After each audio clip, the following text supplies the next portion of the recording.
World top 100% scholarship తో admission పొందాలి అనుకున్న India top competitive exams IIT NEET IAS design law group 1 government jobs etcetera guidance కావాలి అన్న India and world top universities లో medicine law finance join అవ్వాలన్నా students and parents కి career counselling కావాలన్నా మీ కెరియర్ డెసిషన్ డబుల్ చెక్ చేసుకోవాలి అనుకున్న 25 years experience doctor Satish IRSC గారిని సంప్రదించండి. నమస్తే, వెల్కమ్ టు ప్రైమ్ నైన్ విద్యా ఉద్యోగ అవకాశాల కార్యక్రమం. నేను జమీమా విత్ డాక్టర్ సతీష్ గారు ఐఆర్ఎస్సి. ఈరోజు ఇప్పుడున్నటువంటి అధునాతన కాలంలో టెక్నాలజీతో పాటు ప్రపంచ దేశాలతో పోటీ పడుతూ చైనా తమను తాము ప్రూవ్ చేసుకునే దిశగా ఎన్నో రకాలైనటువంటి ప్రయత్నాలు చేస్తోంది. ఆ ప్రయత్నాల్లో భాగంగానే ఈ డీప్ సీక్ అనేటటువంటి యాప్, ఈ యాప్ ద్వారా అమెరికా యొక్క స్టాక్ ఎక్స్చేంజ్ మార్కెట్ మీద ఎఫెక్ట్ పడడమే కాదు, ఒక 2 రోజుల వ్యవధిలోనే 2 లక్షల కోట్ల వరకు నష్టాన్ని తెచ్చిపెట్టింది. ఆ వివరాలు సతీష్ గారు అంతకుముందే చెప్పున్నారు. అయితే ఈ ప్రభావం ఏ విధంగా దారితీసిందంటే, అమెరికా తీసుకునేటటువంటి నిర్ణయాల్లో ప్రధానంగా చైనా వాళ్ళు ఏ విధంగా అయితే ఆ రూల్స్ని పాటిస్తున్నారు, అంటే వారు వర్కింగ్ చేసే అవర్స్ కానీ, తర్వాత శాలరీస్ విషయంలో కానీ ఏ విధమైనటువంటి ఫార్ములా అప్లై చేస్తూ ఆ కంపెనీ వాళ్ళు ముందుకు దూసుకు వెళ్తున్నారో, అదే ప్రయత్నాల్లో భాగంగా అమెరికా కూడా అక్కడ పనిచేసేటటువంటి ఎంప్లాయీస్కి కొన్ని రకాలైనటువంటి రిస్ట్రిక్షన్స్ని పెట్టింది. అదే శాలరీస్ విషయంలో, అలాగే పని సమయం విషయంలో కూడా, పని చేసే విధానంలో కూడా కొన్ని మార్పులు తెచ్చే దిశగా అమెరికా ముందడుగులు వేస్తోంది. ఇదంతా కారణం ఏంటంటే, ఒక్క చైనా తీసుకొచ్చినటువంటి డీప్ సీక్ అనే ఒక్క యాప్ మొత్తం ఆ ఎఫెక్ట్ అంతా అమెరికా స్టాక్ ఎక్స్చేంజ్ మీద పడ్డమే కాదు, అక్కడ ఉన్నటువంటి పని భారాన్ని పెంచే విధంగా, అదే ప్రపంచ దేశాలకు కూడా పాకే ప్రయత్నాల్లో భాగంగా ముందుకు దూసుకుపోతోంది. అసలు ఎందుకు ఇంత ఎఫెక్ట్ పడింది, దీనికి అసలు ఏంటి సంబంధం, ఎందుకు చైనా తీసుకున్నటువంటి నిర్ణయం పట్ల అమెరికా ఇలాంటి కసరత్తులు చేస్తోందో సతీష్ గారు మాటలు వినే ప్రయత్నం చేద్దాం రండి. నమస్కారం సతీష్ గారు. నమస్తే. ఇందాక మీరు చెప్పినట్లుగానే చైనాకి సంబంధించి చాలా విషయాలు అయితే చెప్పారు. ఇప్పుడు మీరు కొత్తగా చెప్తున్నటువంటి మాట ఏంటంటే, పనిచేసే గడువు అలాగే శాలరీస్ విషయంలో కూడా అమెరికా కొన్ని రిస్ట్రిక్షన్స్ తేబోతుందని చెప్పి మేమైతే వింటూ ఉన్నాం. అది నిజమేనంటారా? అవునండి, మనం యాక్చువల్గా దీనికి సంబంధించి 29వ తారీఖుని జనవరి 29ని మనం ఆల్రెడీ లైవ్ కూడా చేయడం జరిగింది. ప్రాబుల్లీ ఈ వీడియో ఎవరైతే వింటారో ఆ వీడియో కూడా విన్నట్లయితే మోర్ క్లారిటీ వస్తుంది. సో యాక్చువల్గానంటే మనకి ఈ డీప్ సీక్ అనేది డెఫినెట్గా ప్రపంచ టెక్ దిగ్గజాలని ఒక రకంగా కుదిపేసిన మాట వాస్తవం అండి. అంటే షేర్ మార్కెట్ కూడా చాలా 2 ట్రిలియన్స్ 2 లక్షల కోట్లు మీకు పడిపోయింది. ఆల్మోస్ట్ ఎన్విడియా కంపెనీ అయితే ఆల్మోస్ట్ 20% వరకు కూడా షేర్ డౌన్ అయిపోయింది. ఒకే రోజుని 2 రోజుల్లోనే $500 బిలియన్ల US పడిపోవడం జరిగింది. సో దీనికి ఏంటంటే డెఫినెట్గా వీటిలన్నిటికీ కూడా ఇప్పుడు హై ఫ్లైర్ అనే కంపెనీ ఏదైతే ఉందో, లియాంగ్ వ్యాన్ ఫెంగ్ అనే ఎవరైతే పర్సన్ ఉన్నాడో అతను కో-ఫౌండరు ఆ కంపెనీకి. సో అతని ద్వారా ఈ డీప్ సీక్ అనేది ఫస్ట్ అది ఫైనాన్స్ హెడ్జ్ ఫండ్లో ఉండేవారు, HFT ఫర్మ్లో ఉండేవారు, అల్గారిథమ్ చేసేవారు. నెమ్మదిగా మళ్ళీ దీంట్లోకి వచ్చారు. ఫైనల్గా ఈ యాప్ని డిఫరెంట్ వర్షన్స్లో V1 అన్నారు, V2 అన్నారు, V2 లైట్ అన్నారు, V3 అన్నారు, లేకపోతే R1 చెప్పారు. R1 తర్వాత ఇప్పుడు R1 ఇప్పుడు మార్కెట్లోకి వచ్చింది. ఇది ఆల్మోస్ట్ ఇప్పుడు ఓపెన్ ఏతో మీకు కంపీట్ చేయగల స్టేటస్కే చాలా తక్కువ టైంలోనే 6 మిలియన్స్ బడ్జెట్ ఖర్చు పెట్టి వచ్చేసారు. వాళ్ళు 100 బిలియన్స్ ఖర్చు పెడితే అది విత్ ఇన్ ద లోకల్ ఎంప్లాయీస్తోనే, లోకల్ స్టూడెంట్స్తోనే చేసుకుంటూ వచ్చారు వాళ్ళు. ఇది ఓవరాల్గా మనకి జరిగిన స్టోరీ. సో ఈ విధంగా వాళ్ళు డీప్ సీక్ తీసుకొచ్చి డెఫినెట్గా ప్రపంచానికి వాళ్ళు పరిచయం చేయడం జరిగింది. అది కూడా ఫ్రీ యాప్ అండి, ఓపెన్ సోర్స్ యాప్ అంటారు దాన్ని.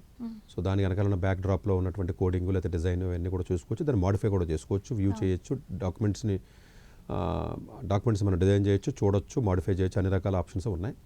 దీనికి ఉన్నటువంటి చాట్ జీపీటీ దీనికి ఉన్నటువంటి డిఫరెన్స్ ఏంటంటేనండి, చాట్ జీపీటీలో ఉన్నటువంటి ఫీచర్స్ అన్ని దీంట్లో ఉంటూ మోర్ మ్యాథమెటికల్గా కోడింగ్ కొంచెం బెటర్గా వచ్చేటట్టుగా లాజికల్ ఇన్ఫరెన్స్ బాగా ఎక్కువగా పెట్టారండి. మ్యాథమెటికల్గా రీజనింగ్ ఒకటి, ఈ ప్రాబ్లమ్ సాల్వింగ్ స్కిల్స్ ఎక్కువ ఉన్నాయి. మోస్ట్ టఫెస్ట్ మ్యాథమెటిక్స్ ప్రాబ్లమ్స్ ఇచ్చి చూశాను నేను, ఇచ్చేస్తుంది అది. చాట్ జీపీటీలో కొన్ని రాలా.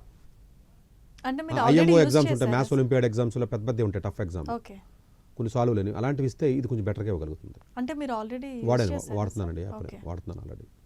సో చూస్తే నాకు ఆశ్చర్యం వేసింది ఏంటంటే, more maths, more logic, more అనలిటికల్గా ఉన్నాయి భావిస్తుంది అది. అంటే దాని అర్థం ఏంటి, అసలు ఎలాంటి స్ట్రాంగ్ హార్డ్వేర్స్ వాడలేదు వాడు. ఈ ఎన్విడియా వాడు అసలు ఎవడో మానేసాడు వీడికి, చైనా వాడికి లాట్ ఆఫ్ శాంక్షన్స్ పెట్టారు. సో పాత ఏవో తీసుకుని A100 ఉంటాయి వాళ్ళకి, అవి తీసుకుని దాన్ని పెట్టుకుని వాళ్ళు దాన్ని తయారు చేశారు. కొత్తగా ఉన్న లేటెస్ట్ మోడర్న్ చిప్స్ కూడా కాదు అవి. బైట్స్ కూడా చాలా తక్కువ, ప్లస్ స్పీడ్ మోరలెస్ అదే స్పీడ్తో వచ్చేస్తుంది ఇప్పుడు.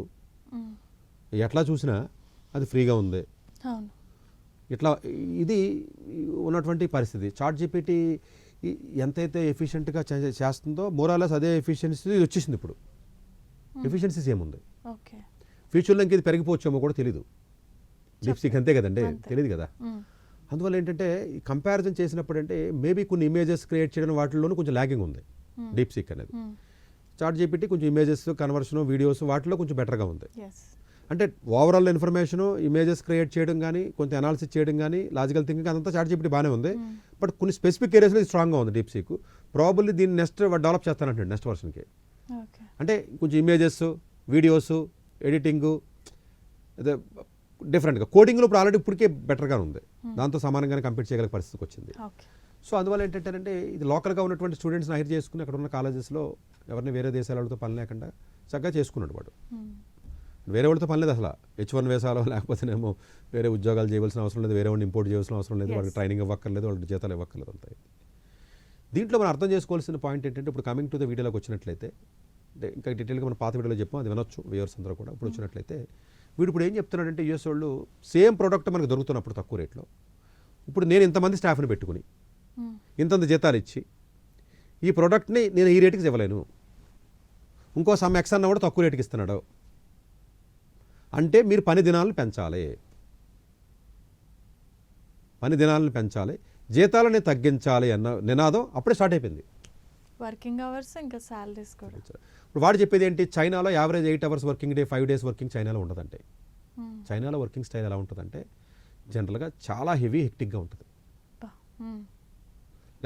లాస్ రూల్స్ ఇలాంటి ఏమి ఉండవండి అక్కడ. సరే అది మంచిదే కాదన్నా సపరేట్ డిబేట్ పక్కకి వెళ్దాం, ఆ టాపిక్లో మనం వెళ్ళొద్దు ఇప్పుడు. చాలా ఎఫిషియన్సీ ఫోకస్డ్ వర్క్ అండి అది. నెంబర్ ఆఫ్ అవర్స్ చేయడం అట్లా కాదు, నెంబర్ ఆఫ్ అవర్స్ కూడా ఎక్కువ చేస్తారు, ఈవెన్ వీకెండ్స్ కూడా చేస్తారు. ఇది తప్ప అంటే 100% తప్పే. ఎక్కువ గంటలు పని చేసినంత మాత్రాన్ని ఎఫిషియెంట్గా పని చేయాలంటే రూలే లేదు కూడా. ఎక్కువ పని చేసినంత మాత్రాన్ని ఇప్పుడు నేను 4 గంటల్లో చేసే పనిని ఇంకొకటి 20 గంటలు చేసినా చేయలేకపోవచ్చు. ఎక్కువ గంటలు చేసినంత మాత్రాన్ని ఎక్కువ ఉపయోగం ఉంటుందా కంపెనీ కంటే, ఉపయోగం కూడా ఉండకపోవచ్చు. బట్ అది ఎఫిషియెంట్ అయితే కొంతకాలం అయిన తర్వాత మైండ్ సాచురేట్ అయిపోతుంది. సరే అది డిఫరెంట్ డిబేట్ అది, అంతే కదండి. ఎక్కువ టైం చేస్తే ఎక్కువ పని ఎందుకు వస్తుంది, రావాలని లేదు కదా. అలా వచ్చిన సందర్భాలు ఏం లేవు కదా. ఇప్పుడు నేను గంటలో నేను ఒకటి చేయగలను, సేమ్ ఇంకొకటి ఎంప్లాయ్ ఉన్నాడు చేయలేకపోవచ్చు, 2-3 గంటలు పట్టొచ్చు, ఇద్దరు సమానం కాదు కదా. So efficiency is very very important కంపెనీని ఓన్ చేయడం అనేది. కానీ వీళ్ళందరూ H1 వేసాల మీద వెళ్ళి అక్కడి నుంచి వచ్చినాడు కాబట్టి కంపెనీని ఎవడో ఓన్ చేయడు. చైనా వాళ్ళు అలా కదా ఓన్ చేస్తారు కొంత. నేను చెప్పింది అర్థమైందా? చైనా వాళ్ళు ఓన్ చేస్తారు, అంతే కదండి.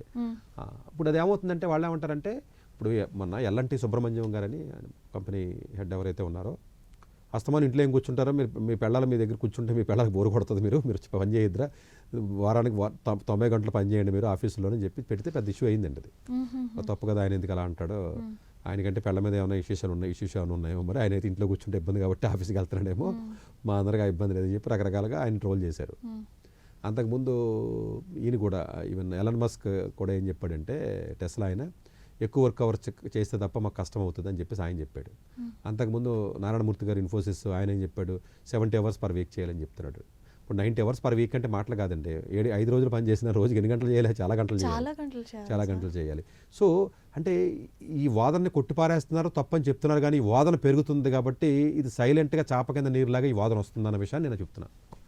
చెప్పినప్పుడు వింటున్నారో కామెంట్ చేస్తున్నారో వాళ్ళు డౌన్ అవుతున్నారు, కానీ ఆ ఆలోచన కంపెనీస్కి వస్తాం అన్నది డేంజరస్. కంపెనీ మేనేజ్మెంట్కి రాకూడదు, వస్తున్నాయి అంటే ఇప్పుడు సప్రెస్ అయిపోవచ్చు, కానీ ఆలోచన వచ్చిందా? మరి ఆలోచన రావడం అనేది మరి రిస్కే కదా. సో ఆలోచన అనేది డెఫినెట్గా కొంత రిస్క్ ఉంటుంది కాబట్టి అది వచ్చింది. దీంతో పాటుగా జీతాలు తగ్గించడం. జీతాలు మేము ఇవ్వలేము, ఎందుకంటే మాకు ఒక ప్రోడక్ట్ తయారు చేయాలంటే, ఇప్పుడు నేను మీకు చెప్పాను కదండి, ఇప్పుడు యూరోప్లో ఉన్నటువంటి ఆటోమొబైల్ ఇండస్ట్రీ కంపెనీస్లో సగం కంపెనీస్ మూసేశారు. యూరోప్ అంటే ఒకప్పుడు అసలు ఆటోమొబైల్ ఇండస్ట్రీకి నెంబర్ 1 అండి. సగం కంపెనీస్ మూసేశారండి. చైనా వాళ్ళు తయారు చేసి ఎలక్ట్రికల్ వెహికల్స్ కానీ ఆటోమేటివ్ సిస్టమ్స్ కానీ మూసేశారు. మరి అప్పుడు ఏం చేయాలి? అంటే ఎప్పుడైతే మీకు ఒక ప్రోడక్ట్ ప్రపంచవ్యాప్తంగా గ్లోబల్గా మీకు అందుబాటులోకి మీరు రూపాయికి తయారు చేస్తే ఎవడన్నా ₹10 ఇస్తే మీరు ఏం చేయగలరు? ఖచ్చితంగా తక్కువ రేట్కి వెళ్దాం. మీరు తయారు చేయాలి, లేదంటే కొనుక్కోవాలి. కొనుక్కోవాలి. మీరు అంతకంటే ఎక్కువ తయారు చేస్తే ఎవడ కొంటాడండి? ఇప్పుడు ఫోన్ ఉందండి, ఈ ఫోన్ తయారీ చైనాలో జరుగుతుంది, ముక్కల కింద అసెంబ్లీ చేసి నాకు అమ్ముతున్నాడు. ఈ కంపెనీని ఫోన్ ఇక్కడ ఇండియాలో తయారు చేస్తే శాంసంగ్ ఫోను 20,000, అప్పో ఫోన్ వచ్చింది, వివో ఫోన్ వచ్చింది, తక్కువకు తయారు చేశాడు, 15,000కి అమ్మేశాడు. ఏం చేసాం మనం? కొనుక్కున్నాం కదా. దాన్ని తయారు చేసి కెపాసిటీ మనకు లేదు కదా మరి.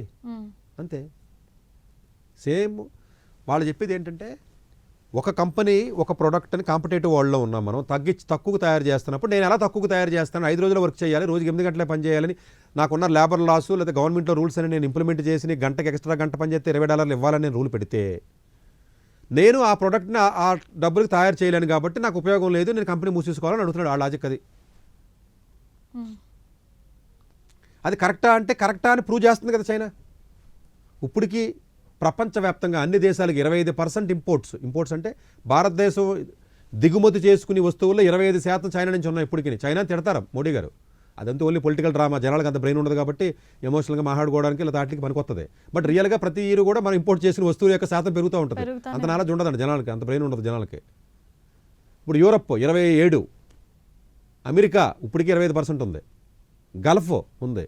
అందరూ వద్దంటారు, ప్రతి ఒక్కటి డిపెండ్ అవ్వాల్సిందే. అంతే కదండి, ప్రతి ఓడు తిడతాడండి. ఫైనల్గా వాడి దగ్గర ప్రోడక్ట్ తీసుకోవాల్సింది. వాళ్ళు ఇండిపెండెంట్గా ఇప్పుడు వాళ్ళు ఏమంటున్నారు? ఇప్పుడు ఒక రకంగా అమెరికా హెచ్చరిస్తుంది, ఎవరు బాబు మీరు మిలిటరీకి ఏమో మా మీద డిపెండ్, అమెరికా వాళ్ళ మీదేమో మిలిటరీ ఇది డిఫెన్స్ అంతానేమో అవుట్ సోర్సింగ్ అమెరికా వాళ్ళకి చేస్తారు, యూరోప్ వాళ్ళు మ్యానుఫ్యాక్చరింగ్ ఆటోమొబైల్ అంతానేమో చైనా వాళ్ళకి చేస్తారు. వాళ్ళకి ఓన్గా ఏం లేదు. ఇప్పుడు ఏమవుతుందో తెలీదు. ఇప్పుడు ఇండియా పరిస్థితి ఏంటి? ఇంకో కొద్దో గొప్ప మనం అన్ని ఎవరితోనో పగలేకుండా అన్ని దేశాలతో వాడుతున్నాం. మనం రష్యాతో మంచి రిలేషన్స్ మెయింటైన్ చేస్తాం, యూఎస్ వద్దన్నా యూఎస్తో రిలేషన్స్ ఉంటాయి, మనం ఈవెన్ మనం మిగతా సౌదీతో మనకు మంచి రిలేషన్స్ మోరల్లెస్ మెయింటైన్ చేయడానికి ప్రయత్నం చేస్తున్నాం మనం, ఎక్సెప్ట్ కొన్ని కంట్రీలు తప్ప. కానీ ఓవరాల్గా చైనా మీద డిపెండెన్సీ పెరుగుతుంది, వాడు తక్కువ తయారు చేసేస్తున్నాడు. ఇప్పుడు మీకు ఎలక్ట్రికల్ వెహికల్స్ ట్రెండ్ అనేది నేను చెప్తున్నాను కదండి, ఇవన్నీ నేను ముందే గెస్ చేసి చెప్పాను. ఇప్పుడు మళ్ళీ చెప్తున్నాను, electrical vehicles coming down the line 5 years తర్వాత ఆటోమొబైల్ ఇండస్ట్రీ క్రాష్ అవుతుంది చూడండి వరల్డ్ వైడ్. ఇది క్రాష్ అయినట్టు అవుతుందండి. ఐటీ టెక్ రేస్ అంటారండి దీన్ని. టెక్ రేస్కి ఉదాహరణ మీకు చెప్తానండి, ఇంకా మీకు బాగా అర్థమయ్యేలాగా. 2003-04 హయ్యెస్ట్ టర్న్ ఓవర్ చేసి వరల్డ్లోనే బెస్ట్ టెక్ కంపెనీస్ ఒక 64 కంపెనీస్ ఉంటాయి. ఈ 64 కంపెనీస్కి 2003-04 64లో 60 కంపెనీస్ యూఎస్వే, ఒక్క 4 కంపెనీస్ 3 కంపెనీస్ మాత్రం చైనా. 2024లో 64 కంపెనీస్కి 57 చైనా ఉన్నాయి ఇప్పుడు ప్రాఫిట్లో. టెక్ రేసింగ్ అంతకంటే ఏంటి? 64 ఆ రోజు ఏ రోజు అయితే 64 కంపెనీస్లో అమెరికాలోనే మీకు దగ్గర 60 ఉన్నటువంటి కంపెనీస్ యొక్క షేర్స్, దాని యొక్క వాల్యూస్, దాని యొక్క పని విధానాలు మొత్తం చూసుకున్నటువంటి ఆ షేర్స్ అన్నీ చూస్తే ఈ రోజుని టెక్ రేస్లో అదే 64లో ఆల్మోస్ట్ చైనా మీ దగ్గర 54 డామినేట్ చేసి పడేసింది. జస్ట్ 2003 నుంచి 2004 నుంచి కరెక్ట్గా 20 సంవత్సరాల్లో 20 సంవత్సరాలు అంతే. మరి ఇది నెంబర్ చెప్తున్నాయి. షేర్ మార్కెట్ మీద కొంచెం అవగాహన ఉండి స్టాక్స్ మీద, లేకపోతే ఫార్చ్యూన్ కంపెనీస్ మీద, లేకపోతే ఐటీ ఇండెక్స్ అంటారంటే వాటి మీద, లేకపోతే నాస్డాక్ మీద, లేకపోతే S&P 500 ఇలాంటి వాటి మీద కొంచెం అవగాహన ఉన్న వ్యక్తులకు అర్థం అవుతుంది. మిగతాలకు అర్థం కాదు కాబట్టి రకరకాలుగా అనుకుంటారు, తెలదాళ్ళకి పాప వాళ్ళకి. అంటే పైకి మామూలుగా మాట్లాడుకోవడం వేరు, ఏ కంపెనీ ఎట్లాగా ఫ్లోట్ చేస్తుంది, ఎవడ ఇన్వెస్ట్మెంట్స్ ఎక్కడ చేస్తున్నారు, ఏంజల్ ఇన్వెస్టర్స్ అంటే ఏంటి, కాంబినేట్రిక్స్ అంటే ఏంటి, వాళ్ళ ఫండింగ్ ఎక్కడ. చైనా ఇప్పుడు ప్రపంచంలో ఉన్న చాలా దేశాల్లో ఉన్నటువంటి కంపెనీస్కి ఇన్వెస్టర్స్ చైనా వాళ్ళు. యూరోప్లో చేసి చాలా కంపెనీస్కి చైనా ఇన్వెస్ట్మెంట్ చేస్తుంది. అమెరికా వద్దంటది కదా, అమెరికాలో చేసి చాలా కంపెనీస్కి ఇన్వెస్ట్మెంట్స్కి more than 30-40% of the investments are coming from China. ఒకప్పుడు యూరోపియన్స్ పెట్టేవారు, గల్ఫ్ కంట్రీస్ వాళ్ళు ఇన్వెస్ట్మెంట్స్, వీళ్ళు పెరిగారు. They are not just only making their own country, they are try to grabbing the other countries. Dependency పెంచుతున్నారని వాళ్ళు. Electrical vehicle తయారు చేసి బీవైడీని వదిలేడు కదా, మరి ఇప్పుడు టెస్లాకి నేను ఛాలెంజ్ చేస్తానని చెప్తున్నాడు. అంతే, ఇది కూడా అంతే. అందువల్ల ఏంటంటే పక్కనోడు తయారు చేసినప్పుడు తప్పనిసరి పరిస్థితుల్లో మన దేశాల్లో కూడా రేపొద్దున వర్కింగ్ అవర్స్ పెరుగుతుంది. అంటే ఎవడెన్ని చెప్పినా కంపెనీస్ వినవు. మానవ సంఘాల హక్కులు, ధర్నాలో ఏది చేయి, నేను నా ప్రోడక్ట్ చేయాలి సార్, మరి తక్కువ మరి ప్రాఫిట్లు రావట్లేదా కంపెనీస్కి అడిగితే ఫార్చునేట్గా అన్ఫార్చునేట్గా ఇందులో ఉన్న పిట్టి ఏంటంటే ప్రతి కంపెనీకి ప్రాఫిట్లు వస్తున్నాయి. ఇప్పుడు ఫేస్బుక్ ప్రాఫిట్లో ఉంది, ఎవ్రీ ఇయర్ 25% చూపిస్తుంది అది. ఇప్పుడు అదాని ఉన్నాడండి 2000 టైమ్స్ వాడికి ప్రాఫిట్ వచ్చింది. కానీ ఇండియాలో ఉన్నటువంటి ఎంప్లాయీస్కి శాలరీస్ 5% కూడా పెరగలేదు, యావరేజ్ని 0.8 to 5% పెరిగిందండి గవర్నమెంట్ లెక్క ప్రకారం. అర్థమైందా? సగటున భారతదేశంలో శాలరీస్ భారతీయ ఎంప్లాయీకి యావరేజ్గా పెరిగినటువంటి జీతం యొక్క పర్సంటేజ్ 0.8 నుంచి 5%. ఇదే సగటున ఈ ఐటీ ఫర్మ్స్ కానీ వేరే ఫర్మ్స్ కానీ పెద్ద పెద్ద అదాని గ్రూపుల లాంటి యొక్క కంపెనీ యొక్క ఆదాయం 200, 300, 500, 1000, 2000 రెట్లు పెరిగింది. కొంతమంది అలా లూట్ చేసేస్తున్నారు. కొన్ని కంపెనీస్ సర్వైవ్ అవ్వడానికి వేరే దారి లేక ఎక్కువసేపు పని చేయించుకుని తక్కువ జీతాలు ఇస్తున్నాయి. అలా కూడా ఉంటాయి, రెండు ఉంటాయి. పెద్ద పెద్ద కంపెనీస్ ఏమో మీకు లూట్ చేసేస్తాయి. చిన్న చిన్న కంపెనీస్ బతకడానికే మిమ్మల్ని ఎక్కువసేపు పని చేయమని చెప్తారు. అంటే ఎక్కువసేపు పని చేయడం అన్నది కాంపిటీషన్ తట్టుకోవాలి కాబట్టి చేయమంటారు. అట్ ది సేమ్ 2 యాంగిల్స్ ఉంటాయి ఇందులో. ప్రాఫిట్ వచ్చిన ఎంత ప్రాఫిట్ పెరుగుతున్నా కూడా వాళ్ళు చేయమంటానే ఉంటారు. ఇంకా ప్రాఫిట్స్ కావాలి వాళ్ళకి. కొంతమంది బతకడానికి కావాలి. చెప్పలేం కదా ఏ కంపెనీ ఏ కంటెస్ట్లో ఉందో. సర్వైవల్ ఈ రెండు కాకుండా ఇంకొక పాయింట్ ఏంటంటే ఎప్పుడైతే ఈ కాంపిటీషన్ పెరుగుతుందో మనకు టెక్నాలజీ పెరుగుతుంది, గొప్పగా ముందుకెళ్తున్నామని చెప్పుకున్నప్పటికీ కూడా ఎట్ ది సేమ్ టైం ప్రపంచంలో అందరూ తయారు చేసుకుంటారు, ఒకే ఐడియాలు వస్తే చేస్తూ ఉంటారంటే తక్కువ ధరకి చెయ్యాలి. కాబట్టి తప్పనిసరి పరిస్థితుల్లో ఈ ఎక్కువసేపు ఉద్యోగం చేసే కాన్సెప్ట్ అనేది వచ్చేస్తుంది అంటున్నాను నేను. అంటే మీరు అంటే మిగతా వాళ్ళు చేయకపోతే పర్లా, నేను ఒకటే ప్రోడక్ట్ చేస్తే పర్లేదు. సేమ్ ప్రోడక్ట్ని 4 ఇప్పుడు LLMs ఉంటాయి, లార్జ్ లాంగ్వేజ్ మోడల్స్ అంటారు. ఇప్పుడు ఇట్లా డీప్ సీక్ని ఆల్మోస్ట్ మీకు మైక్రోసాఫ్ట్ ఉంది, గూగుల్ మీకు దాంట్లో ఉంది, మీకు క్వెన్ కంపెనీ ఉంది, లామా ఉంది, జెమినీ ఉంది, ఫాల్కాన్ ఉంది, ఎర్నీ ఉంది, కోహెరేర్ ఉంది, గ్రానైట్ ఉంది, IBM ఓడిది, కమాండ్ ఉంది, LG ఓడిది, ఉంది. బోర్డు మోడల్స్ ఉన్నాయండి. ఇలాగా రకరకాల మోడల్స్ ఉన్నాయి. వాళ్ళందరూ ఇన్వెస్ట్మెంట్ చేస్తున్నారు.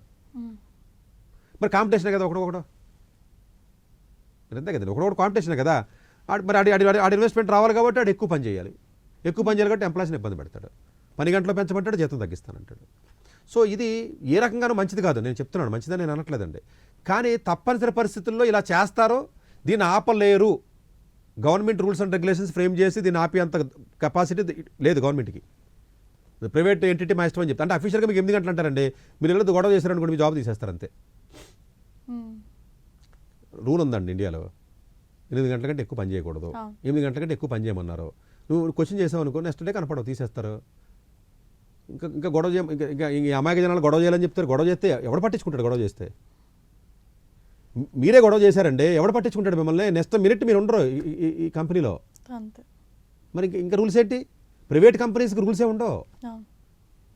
మీరు గవర్నమెంట్ మీద ఏదో లేబర్ చట్టం ఉంటుంది, గవర్నమెంట్లో మీరు కూర్చుని రైల్వేలోనో లేకపోతే మిలిటరీలోనో ధర్నాలు చేస్తే ఇట్స్ డిఫరెంట్ స్టోరీ. అది it's different level of discussion. అది ప్రైవేట్లో డిస్కషన్ ఏంటి అంటే జనం మాట్లాడతారు, అన్ని రకరకాలు ఉంటాయి. ఉద్యోగాలు ఈ కంపెనీ కాదు ఇంకో కంపెనీకి వెళ్తారండి, ఆ కంపెనీ కూడా ఇలాంటిదే. క్వాల్కామ్ కాకపోతే డెలాయిట్కి వెళ్తారు, డెలాయిట్ కాకపోతే IBMకి వెళ్తారు, IBM కాకపోతే బెయిన్ కంపెనీకి వెళ్తారు. అంతకుమించి ఏముంటుందండి? ఇప్పుడు అలీబాబా ఉన్నాడు ఫర్ ఎగ్జాంపుల్, చైనాలో బిగ్ పెద్ద వ్యక్తి. నాకు కుదరదని చెప్పి 14 గంటలు 12 గంటలు చేయించుకుంటాడంట. లేకపోతే మానే ఇంకొకటి వస్తున్నాడని చెప్తున్నాడు. అన్ఎంప్లాయ్మెంట్ పెరిగిపోయి జనాలు పెరిగిపోయి ఆపర్చునిటీస్ తగ్గిపోయినప్పుడు నువ్వు 10 రూపాయలకి చేయడానికి ఇబ్బంది లేదు, ఇంకొకటి వచ్చి 4 రూపాయలకి 5 రూపాయలకి చేస్తాడనే విషయాన్ని మర్చిపోవద్దు. ఇది తప్పు అని 100 నేను చెప్పినా, మీరు కామెంట్లో 100 చెప్పినా, ఎక్కువసేపు చేసినంత ఎఫిషియన్సీ పెరుగుద్ది ఉపయోగం అంటే ఉపయోగం లేదు, నేనే చెప్తున్నా. అయినా వాళ్ళు అలాగే అడుగుతారు. ఇంకా ఫ్యూచర్లో ఏమొస్తుందో తెలుసా మీకు? నువ్వు ఎంత పెర్ఫామ్ చేస్తున్నా నీకు ఎంత జీతంలో ఇవ్వనని చెప్తారు. నెక్స్ట్ స్టెప్ ఏంటో తెలుసా మీకు? నెక్స్ట్ సొసైటీకి ఎలాంటి ఫేజ్లోకి వెళ్తాం తెలుసా మాకు? అంత కంప్లీట్ అవుట్ సోర్సింగ్. నువ్వు ఇంత వర్క్ చేస్తే నీ అవుట్ బేస్డ్ నీకు జీతం, లేదంటే నువ్వు బయటకు పోతావు. నువ్వు కొంచెం నీ ప్రమోషన్ ఇవ్వాలంటే ఇవ్వం, నీ పని ఇంకొక 2-3 చేస్తారు కొత్త కుర్రోళ్ళు టెక్నాలజీ నేర్చుకుని, నేను పక్క తీసేస్తారు. నీ వర్క్ ఆటోమేటిక్గా కొత్త యాప్ వచ్చింది. ఇప్పుడు టెస్లా వాడు ఏం చేస్తాడు? రోబోస్ తయారు చేస్తున్నాడు. మీకు ఫర్ ఎగ్జాంపుల్ ఉదాహరణకి హెయిర్ కటింగ్ చేసుకోవాలనుకోండి, మీరు ఓ రోబోని తయారు చేసి $5,000 ఇచ్చేస్తున్నాడు. ఇంట్లో ఉంటుంది, చేస్తుంది జీవితాంతం అంతే. దానికి తుడవాలి మీకు. అంటే ఒక్కొక్క వర్క్కి ఒక్కొక్క టూలు, ఏజెంట్, చాట్ బోట్స్, ఒక సిస్టమ్, ఒక రోబోట్ లాంటి సిస్టమ్ని తయారు చేస్తున్నారు ఆల్రెడీ. ఇలా వేలు రోబోట్స్ డిఫరెంట్ పర్పస్లో వస్తాయి. ఫ్యూచర్ అగ్రికల్చర్, పంట కొయ్యాలి వరి, దానికి సపరేట్ రోబో ఉంటుంది, అదే చేస్తుంది. అది దానికి స్పెషల్గా డిజైన్ చేస్తారు దాన్ని. మ్యాన్ పవర్ అవసరం ఉండదు. ఉండదు. ఇలాగ ఎప్పుడైతే అయిపోతున్నాయో ఆటోమేటిక్గా మీకు తగ్గిపోతుందండి. అందువల్ల ఏంటంటేనంటే ఇంకా స్ట్రెస్ వాతావరణంలోకి సొసైటీ వెళ్తుందని అడిగితే వెళ్తుందనే చెప్పాలి.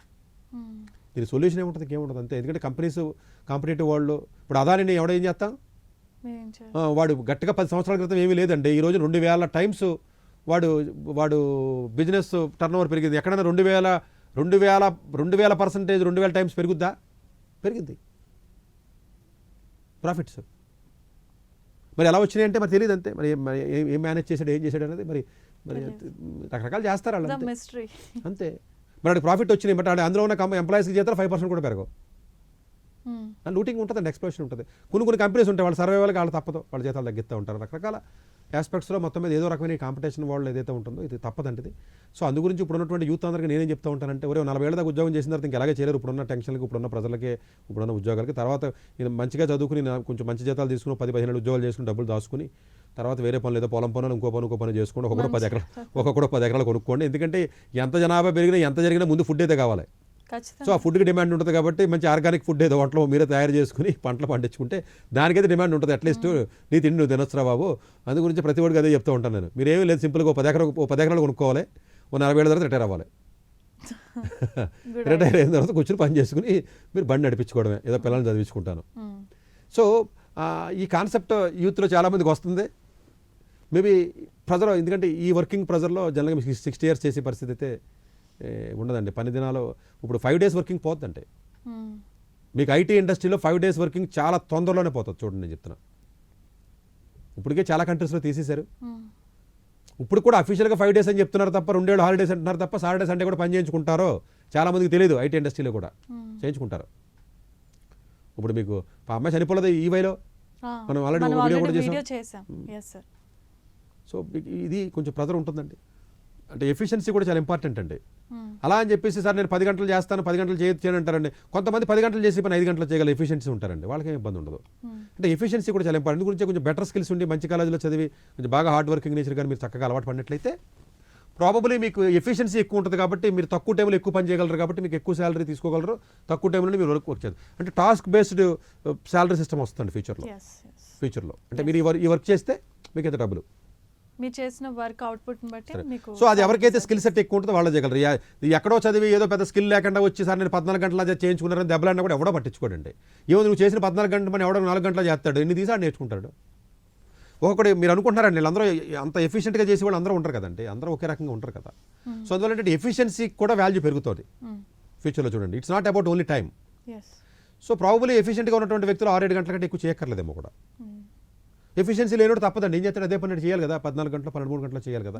సో వాళ్ళకి కొంచెం రకమైనటువంటి ఇబ్బంది అయితే ఫ్యూచర్లో డెఫినెట్గా ఉందండి. అంటే వీళ్ళ శాలరీస్ ఏదైతే మీకు ఉందో అది ఉంటుందండి. అలాగే మేబీ ఎంఎన్సీస్ అన్నీ కూడా కంపెనీస్ అన్నీ కూడా స్ట్రాటజీస్ని కూడా మార్చుకుంటున్నాయండి. ఇవన్నీ కూడా ఒకదానికి ఒకటి చేసుకుంటున్నాయి. మేబీ ఫ్యూచర్లో మీకు అంటే సర్వైవల్ డెఫినెట్గా అన్నదే క్వశ్చన్ మార్క్ అవుతుందండి. సర్వైవల్లో నిజంగా ఇబ్బందికరమైన పరిస్థితి ఎందుకు వస్తుందంటేనంటే అలా అసలు యూఎస్ కంపెనీస్ అలా ఆలోచించవు. యూఎస్లో జనరల్గా యావరేజ్గా పని వర్కింగ్ అవర్స్ 36 hours ఎంత ఉంటుందండి, అంతేనండి. 40 hours లోపే ఉంటుంది. కొన్ని కంట్రీస్లో 40 ఉంటుంది, 45 ఉంటుంది. మనకి ఇండియా వచ్చేటప్పటికి ఇప్పుడు రోజు 8 గంటలు వేసుకుని 540 గంటలు. యూఎస్లో 40 గంటలు కూడా ఉండదండి యాక్చువల్గా, అందుకంటే ఎక్కువ చేస్తే ఎక్స్ట్రా మనీ ఇస్తారు. యూరోప్లో కూడా ఇస్తారండి, వీకెండ్స్లోనూ అట్లా ఇట్లా ఇస్తారు. ఇప్పుడు ఆ లాస్ని రివైజ్ చేసేదానికి ఎంఎస్సీస్ అన్నీ ముందుకు వస్తున్నాయి. ఈ ఆలోచన విధానం స్టార్ట్ చేసినాయి.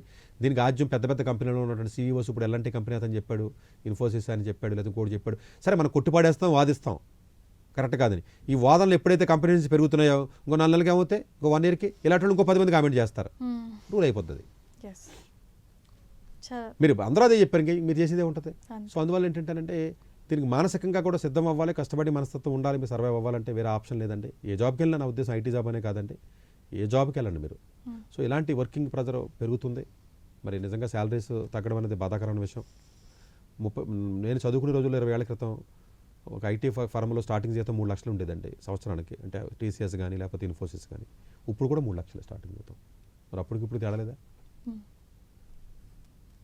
20 ఏళ్ల క్రితం, 22 ఏళ్ళ 23 ఏళ్ల క్రితం అప్పుడు స్టార్టింగ్ శాలరీ 3 లక్షలు విప్రోలో, ఇప్పుడు 3 లక్షలే.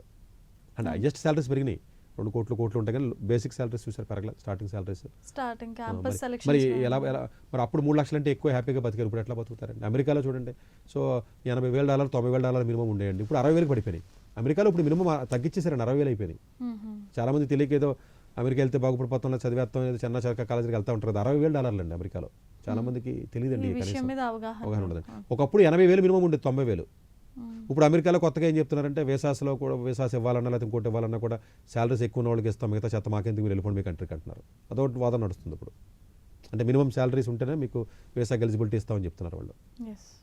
సో ఇవన్నీ రకరకాల ఇబ్బందులు వస్తున్నాయి. కాబట్టి చదువుకునే రోజుల్లోనే కొంచెం జాగ్రత్తగా చదువుకుని కొంచెం బెటర్గానే మంచి జాబులు తెచ్చుకుని ఏదో 10-20 ఉద్యోగం చేసుకుని కొంచెం రిటైర్ అయ్యి ఏదో ప్లాన్ చేసుకోవాలి తప్ప, లేకపోతే ఏదేదో చదివి ఏదో చేసి ఏదో కళ్ళకని ఏదో గాలిలో కళ్ళకని ఏదో కాలేజీలో చదివి ఏదో అయిపోదాం అని చెప్పి ఏదైతే అనుకుంటారో ఆ రోజులు లేవండి. అసలు హైలీ స్కిల్ ఉంటే తప్ప అసలు సర్వైవల్ అయ్యే పరిస్థితి లేదండి. ఒకప్పుడు నడిచారు, ఏదో రకరకాల ఎగ్జాంపుల్స్ మీ వాళ్ళలో ఉన్నాయి చెప్పుకోవచ్చు, కానీ ఇప్పుడు ఇంకా రాను కొంచెం కష్టమైన పరిస్థితి ఉందండి.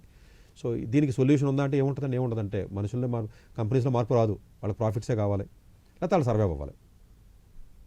జనాలు ఇబ్బంది పెడతారు, తప్పదంతే. మనమే దాన్ని తప్పించుకునో లేదా దాన్ని అర్థం చేసుకునే ముందుకెళ్ళే మార్గాలు మనం అన్వేషించుకోవాలి. సో కరెక్ట్గా విషయానికి వస్తే ఏంటంటే అన్నిటికీ మూల కారణం చదువే, కాబట్టి చదువుకుంటే కనుక ఇలాంటి తిప్పులు ఉండవని చెప్పి మీరు చెప్తున్నారు. సో ప్రత్యేక ధన్యవాదాలు తెలియజేసుకుంటూ ఉన్నాం. సో డాక్టర్ సతీష్ గారు చెప్పినటువంటి మాటలు మీ అందరికీ అర్థమయ్యే ఉంటాయి. స్మార్ట్గా పనిచేయాలి, స్మార్ట్గా మీరు కనుక చక్కగా కష్టపడి చదివితే ఇలాంటి పరిస్థితులు ఏవైతే చెప్పారో అవి ఎదుర్కోవాల్సినటువంటి అవసరం ఉండదని డాక్టర్ సతీష్ గారు చెప్తున్నటువంటి మాటలు బట్టి అర్థమవుతుంది. సో ఇలాంటి ప్రోగ్రామ్స్ మీకు ఎప్పటికప్పుడు అందచేయడానికి మేము సిద్ధంగానే ఉన్నాం, కాబట్టి చూస్తూనే ఉండండి Prime9.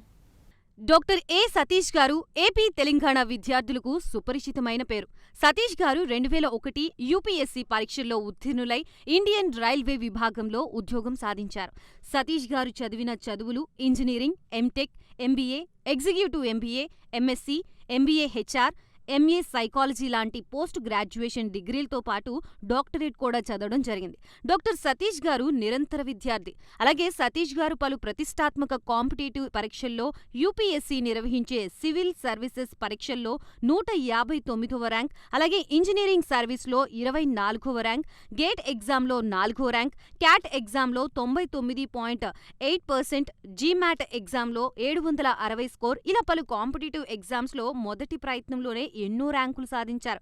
ఇన్ని క్వాలిఫికేషన్స్, డిఫరెంట్ కాంపిటేటివ్ పరీక్షల్లో ర్యాంకులు సాధించిన వ్యక్తులు మన ఇండియాలో చాలా అరుదని చెప్పాలి. ఇలాంటి అకాడమిక్ల పరంగా, కాంపిటేటివ్ల పరంగా ఇన్ని ర్యాంకులు సాధించడంతో పాటుగా గవర్నమెంట్ ఉద్యోగం చేస్తూ పలు అవార్డులు తీసుకున్నారు. సతీష్ గారికి జనరల్ మేనేజర్ అవార్డు జోనల్ లెవెల్లో, ఆల్ ఇండియా లెవెల్లో నేషనల్ లైఫ్ టైమ్ అచీవ్మెంట్ గుర్తింపులు దక్కాయి. అప్రిసియేషన్ ఆఫ్ ప్రెసిడెంట్ ఇండియా నుంచి గానీ life time Seva Sri award from Andhra Pradesh మంత్రుల నుంచి అందుకున్నారు. వీటితో పాటు పలు రకాల అవార్డులు అందుకున్నారు. ఎన్నో ప్రతిష్టాత్మక ఆర్గనైజర్స్ సంస్థలో పర్మనెంట్ మెంబర్గా ఉన్నారు. కష్టపడి పైకి వచ్చిన వ్యక్తి కావడం వల్ల గత 20 సంవత్సరాల నుంచి ఎంతో మంది చిన్నపిల్లల దగ్గర నుండి 5, 6 తరగతి విద్యార్థుల నుంచి పెద్ద పెద్ద పీజీ, పీహెచ్డీ కాలేజీలకు వెళుతూ విద్యార్థులకి అవగాహన కల్పిస్తూ ఉంటారు. ప్రతి విషయంపైన డాక్టర్ సతీష్ గారు స్పష్టమైన అవగాహన కలిగి ఉన్నారు. డాక్టర్ సతీష్ బలంగా నమ్మే సూత్రం ఏంటంటే అవేర్నెస్ ఈజ్ ఎవ్రీథింగ్. మనిషికి అవేర్నెస్ ఉంటే ఏదైనా సాధించగలరు. ఒక్క మోటివేషన్తోనే కాదు, ఏది చెయ్యాలి, ఏది చేయకూడదు, ఎలాంటి డెసిషన్ తీసుకోవాలనే విషయాలపై, ముఖ్యమైన విషయాలపై అవగాహన కల్పిస్తూ ఉంటారు. అలాగే గవర్నమెంట్, ప్రైవేట్ జాబ్లే కాకుండా ప్రపంచ దేశాల్లోని జాబ్స్పై కూడా అవగాహన కల్పిస్తూ ఉంటారు. ఉద్యోగాలతో పాటు పెద్ద చదువులైన ఐఐటి వంటి వాటిపై సెషన్స్ నిర్వహిస్తూ ఉంటారు. ఇప్పటి వరకు 3 లక్షల సెమినార్లు ₹1 తీసుకోకుండా ఉచితంగా నిర్వహించారు. ఇందులో భాగంగా మన Prime9 ద్వారా విద్యార్థులకి మోటివేషన్ ఇవ్వడానికి మీ ముందుకొస్తున్నారు డాక్టర్ సతీష్ గారు. వరల్డ్ టాప్ 100% స్కాలర్షిప్ తో అడ్మిషన్ పొందాలి అనుకున్నా India top competitive exams IIT, NEET, IAS, design, law, group 1 government jobs etcetera guidance కావాలి అన్నా, India and world top universities లో మెడిసిన్, లా, ఫైనాన్స్ జాయిన్ అవ్వాలన్నా, స్టూడెంట్స్ అండ్ పేరెంట్స్ కి career counselling కావాలన్నా, మీ కెరియర్ డెసిషన్ డబుల్ చెక్ చేసుకోవాలి అనుకున్నా 25 years experience doctor Satish IRSC గారిని సంప్రదించండి.